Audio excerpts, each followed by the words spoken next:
안녕하세요. 마인드할프입니다. 화를 내는 분노 조절 장애는 사실은 드물다고 말씀을 드렸었죠. 오늘은 일관되게 호통치거나 버럭하시는 분들에 대해 말씀드려보겠습니다.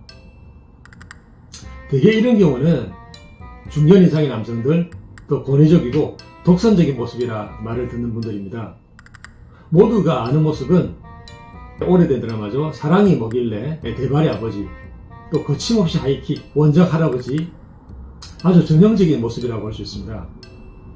자, 대배우이신 이순재 선생님이 열어난 이 캐릭터는 그래도 인간적입니다. 제가 보았던 피해자들에게 놀림해온 그러한 가해자들은 독선적이고 아집이 많고 잔인하고 공감이나 배려가 없는 그러한 아버지고 상사였습니다.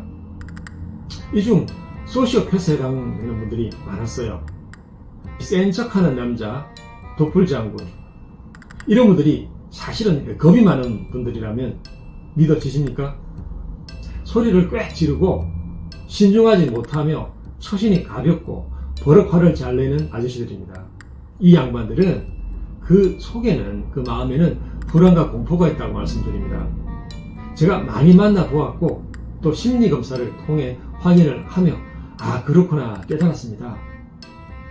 심리학에서 이 불안하고 무서운 마음이 지속되며 해소가 되지 않으면 그 사람은 항상 긴장하며 굳어버린 마음이 된다는 것을 보아왔습니다. 이 버럭하는 아버지들을 만나고 면담해보니 그 성장 과정에서 이분들의 아버지가 아주 엄하고 무서웠더군요. 따스한 아버지의 정을 느껴보지 못했고 학대 수준으로 훈육을 받아왔습니다.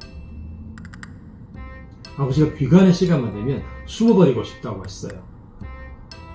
지금도 기억하는 모습은 벌개진 눈과 그 얼굴로 노려보는 표정이 없으며 이 아들로서 아버지에 대한 두려움과 분노가 컸습니다. 이러면 결혼하고 자기 자식에게도 이렇게 대할 가능성이 아주 높아지는 게 그 비극입니다. 세상에 대해서도 사랑과 관용성이 부족하고 항상 화난 것처럼 굳어있는 모습입니다. 그 마음 속에는 두려운 아이가 있습니다. 긴장을 풀면 큰일이 나니 주먹을 꼭 쥐고 있는 그러한 아이가 있는 것입니다.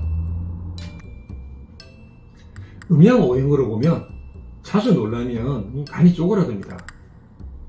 이 버럭하는 남자가 간이 큰 게 아니고 간이 작은 것이고 그 분노는 사실은 공포인 거죠. 의학적인 증거가 있습니다. 간경화 환자분들을 보면 항상 긴장되어 있고 화를 잘 내며 잘 놀랍니다. 목화토금수의 오행에서 목형, 즉 얼굴이 긴 분들과 화형, 즉 얼굴이 역삼각형인 분들, 또 금형, 얼굴이 사각형인 분이 화를 잘 내는 유형이라고 할 수 있습니다. 화형은 성정이 불같아서 아닌 것에 못 참고 욱하지만 뒤끝이 없어요. 목형은 뻗어나가는 나무처럼 기분파처럼 앞서 나가니 잘 베풀고 기분파인데 이 수틀리면 욱하지만 달래면 또 잘 풀어집니다. 그런데 이 금형 유형은 사각 스웨터처럼 주관이 너무 뚜렷하고 자기 원칙이 너무 단단합니다. 한번 뜻이 세워지면 이 돌쇠처럼 독불장군처럼 자신을 따르라고 하는 유형이죠. 유연성이 부족하며 이 타협과 대화가 어려워서 이 사회와 조직에서 이 융화가 가장 어려운 타입입니다. 즉, 이 대화가 어려운 유형이 이 금형의 얼굴을 가진 분들이 할 수 있어요. 요즘 시대에는 윤석열 대통령이 이 금형의 사각형 얼굴이죠. 검찰에서 불도저처럼 수사를 밀고 나간 것을 보면 이해가 될 겁니다. 마인드 닥터. 그런데 지금 우리나라는 모든 계층 간의 대화와 융합으로 세계 열강들 속에서 살아나가야 하는 시대입니다. 즉, 유연하게 자기와 생각이 다른 이들의 말을 경청하고 끈질기게 타협하며 절충하고 앞으로 같이 나아가야 하는 이 부드러운 카리스마 지도자가 필요합니다. 그런데 지금까지 모습을 보면 좀 우려가 됩니다. 취임 이후에 야당 지도자와 만난 것은 취임 후 한참 지나서였습니다. 이번에 의료 사태를 보더라도 이 검사처럼 수사하고 밀어붙이고 있는 그런 통치 스타일을 보여주는데 이것은 잘 바뀌지 않을 것 같습니다.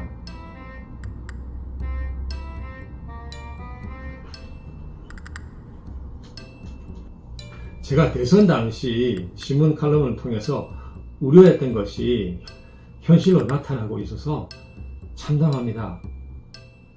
파국을 막는 방법은 상대를 벼랑으로 몰고 가는 것이 아닙니다. 당근과 채찍을 준비합니다. 그리고 다양하게 의견을 취합해서 합리적인 정책을 마련하고 상대를 테이블로 불러서 설득해 나가는 것입니다. 지도자가 힘이 있다는 것, 채찍을 갖고 있다는 것은 누구나 다 압니다. 그런데도 화를 내고 밀어붙이는 것은 자기 뜻대로 되지 않아 불안하고 이 총선 뒤에 닥칠 수 있는 전국에 대한 공포감이 있는 것으로 짐작이 됩니다. 정말 강한 사람은 그 권위와 힘 아래에 합리적인 생각과 공감하는 부드러운 매력을 가진 외유내강, 이 외유내강 유형입니다. 오늘은 외강내유, 이 겉은 거세 보이고 버럭하지만 그 속은 공포감을 가진 권위적인 모습을 보이는 유형에 대한 말씀을 드렸습니다. 그런 분들을 대하는 여러분은 위축되지 말고 또 같이 버럭하지 마십시오. 침착하게 대응하며 자신의 뜻을 잃지 말고 또 상처받지 않도록 우선 자신을 돌보십시오. 그리고 무리하지 않지만 분명하게 자신의 뜻을 펼치고 연대하며 영리하게 발을 내며 꾸준히 설득하는 노력을 멈추지 않기를 바랍니다. 감사합니다. 마인드닥터였습니다. 좋아요, 구독 부탁합니다.